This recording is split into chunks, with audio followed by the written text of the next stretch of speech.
Well, hello, teachers, and welcome back to another episode of the Teaching Middle School ELA podcast. Caitlin here with you guys. And Jessica, hey everybody. We're still in August. It's so Yes, we fun. are.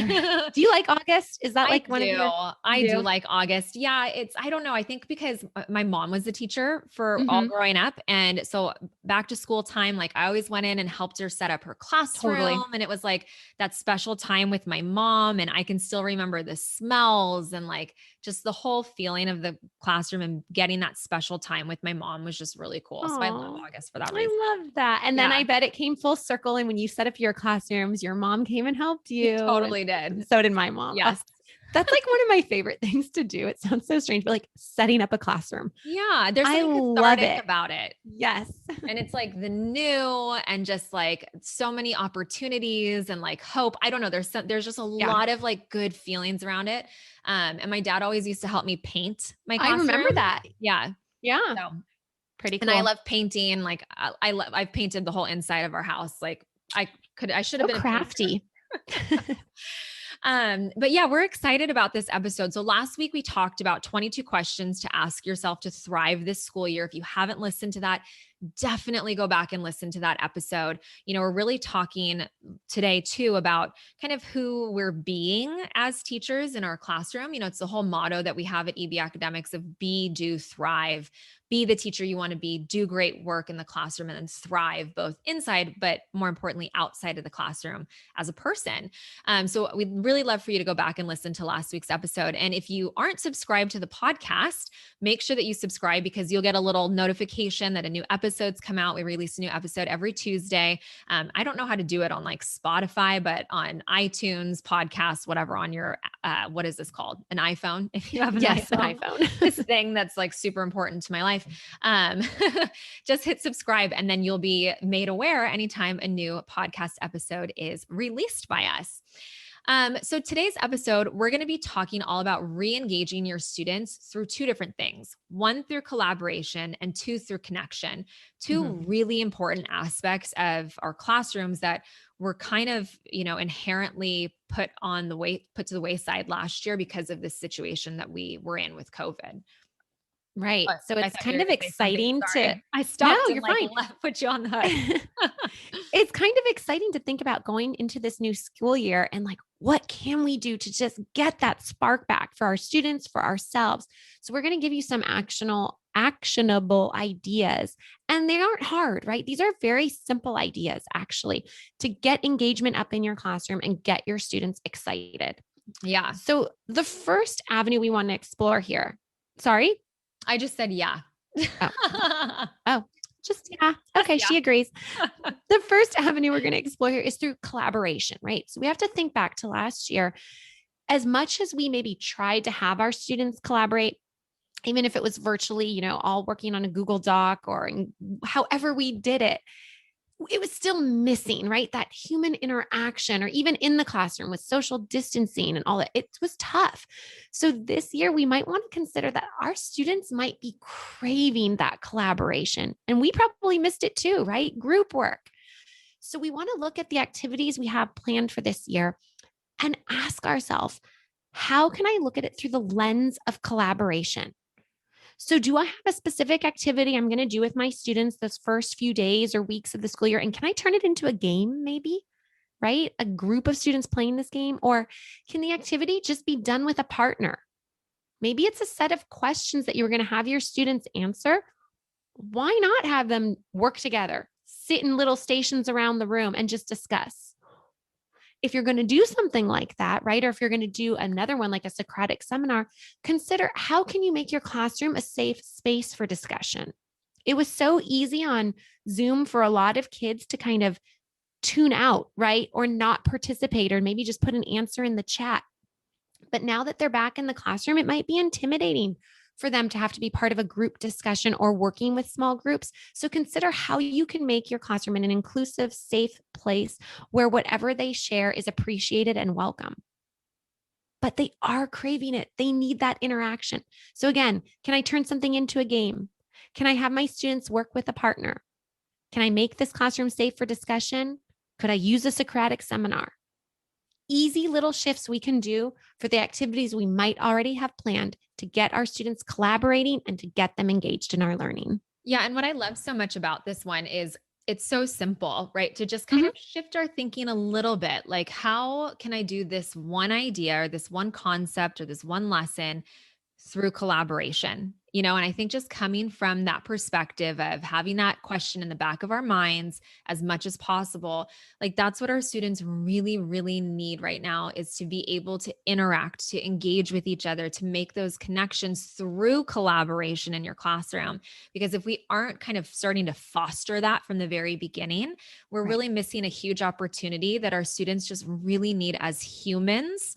Forget about like the learning aspect of it. Like, looking at what is it, Maslow's hierarchy of needs. Like Mhm. right now, we need that human connection, that human touch with other people. And by being able to bring in collaboration, by just asking simple questions and just constantly looking through the lens of collaboration this school year, it's going to make a huge difference for them, easing back into what will hopefully soon be, some sort of semblance of a normal life again. So I love that. So collaboration, super important this year. But then of course we also want to connect with our students. One of the things that I think we sometimes not skip out on, because I think we do this at the beginning of the year. But I think it starts to fall to the wayside a little bit, or like other things become more important. We get stuck a lot in like all the things we have to do, that we forget how important it is for students to have that like emotional human connection to us as their teacher, but also to each other in the classroom. And so one of the things that Jessica and I like to do, and we've always done, and maybe a lot of you do this too. And if you're listening, you're like, yeah, I already do that. Kudos to you. Good job. Pat on the back. And if you don't, really start thinking about this, and making it just a part of everything that you do. And it's really simple. Sometimes the simplest things in life are the best, right? The most effective. Yeah. The most effective for sure. And that is a daily grading with your students. I know in the younger grades, I feel like this happens all the time, but then our students get to middle school and we kind of forget about it or we don't do it. Right. We just got to get to work. Yeah, just get in and sit down and get to work. And Mhm. what I started doing, gosh, I don't know, the last 5, 6 years of my teaching career was every single day I stood at my door to my classroom and I looked at every single child in the face. And I said, "Good morning, Jessica," with a big Mm. smile on my face. And I made Jessica say good morning back Good to me. morning, Mrs. Good Mitchell. Yeah. morning, Mrs. Mitchell. Yeah. And as silly as it sounds, I just think about the students who have maybe come from a really tough morning at home, or they didn't have anyone even say hi to them that morning. They got ready themselves and came to school themselves. And they maybe haven't had a connection with a single person yet that day. For you to be that person to start their day with a smile, recognize them, make them feel welcome into your classroom and loved by you, like that adds up so much over time and means more than probably we will ever know as Mhm. teachers. And it's every single day that we want to make that happen for our students and have that connection with them every single morning or every single beginning of the class period.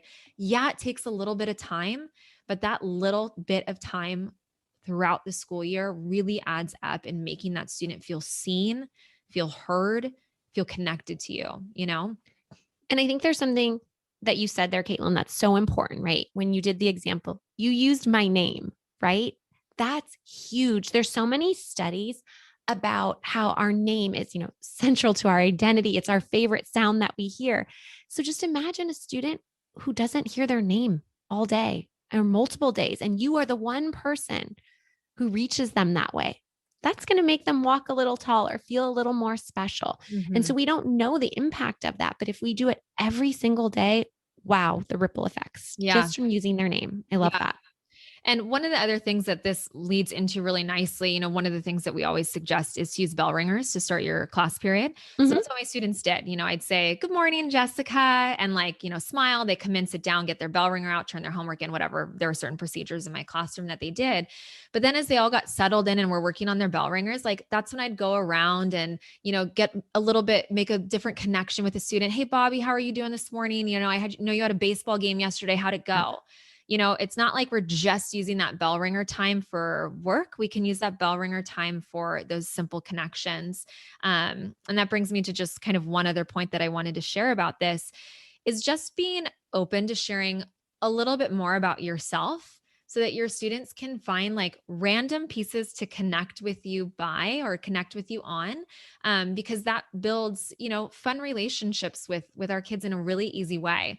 Something simple that I always talked about was sports. Sports are Yeah. an integral part of my life.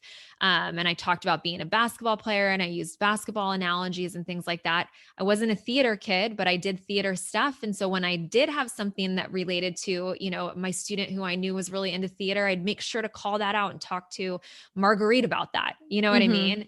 So just being intentional with how you can connect with your students in really small ways that actually are really meaningful to them, in the overall picture. They are. And for us too, I'm just thinking, this was years ago now, but when Survivor, that show was really popular on TV, I had a student that was really into it and I happened to watch it too. So like every Thursday morning, I think it was, she would say, Miss Kanata, did you see Survivor last night? And we talk about it and the strategy, it took like 10 seconds, but still to this day, if I watch an episode of Survivor, I think of Haley and I think of how much she loved that show. And it's just, it's special for me. It brings me back to my favorite time in the classroom and those particular students. So I just love finding those connections with kids. How cool is that? Like even you have a connection to a former student because of that one thing. I love it. Yeah. And we just never know what that one thing is going to be for one of our students that has an impact on their lives. It's those little moments of connection that we just need to be open to create space for, and to just be aware of and allow into our lives. So, simple things that again are really important this school year. So collaboration and connection is really how you're going to start to re-engage your students in their learning in their classroom, because when they feel safe in your classroom, when they like you, they are so much more likely to be involved in what you're doing. How many students have you had, Jessica, say to you, "Oh, I used to hate English until you were my teacher"? Oh yeah. That sounds like we're bragging, but it's true. They did say that stuff. And I think it's all about the climate we create in the classroom through the engagement, through the rigorous activities, but then through our connections with students themselves. Yeah. So I love that. If you take one of those away and you start implementing it this school year, like, please let us know on Instagram at EB Academics, or if you're an EB teacher, let us know in the Facebook group. But especially if you start to do every single day, talking to your students by saying, "Good morning, Jessica." Like, it's just a simple, easy thing that you can do that really, I'm telling you, makes a difference in your students' lives. So with that being said, thanks for joining us on today's episode. Next week, as we really get back into, like, we know a lot of you are really starting to head back to school. It's one of Jessica's favorite things ever. Do you want to tease it a little bit?